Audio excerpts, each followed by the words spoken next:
Tired of juggling multiple platforms just to share a simple document with your team?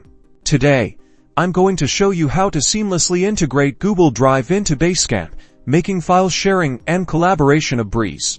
First, navigate to the specific Basecamp project where you want to add your Google Drive file. Once inside, click on the Documents and File section. This is where all project-related documents are stored. Next, look for a New button, often located in the upper right corner of the screen. Click on it.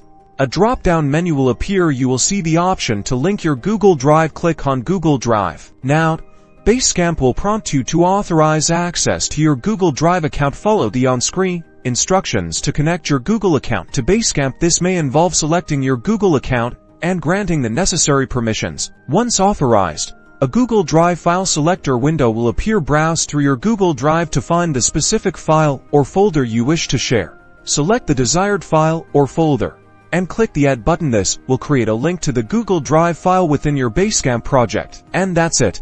The Google Drive file is now accessible to everyone in your Basecamp project. Team members can click the link to view and collaborate on the document directly within Google Drive, all while staying organized within Basecamp.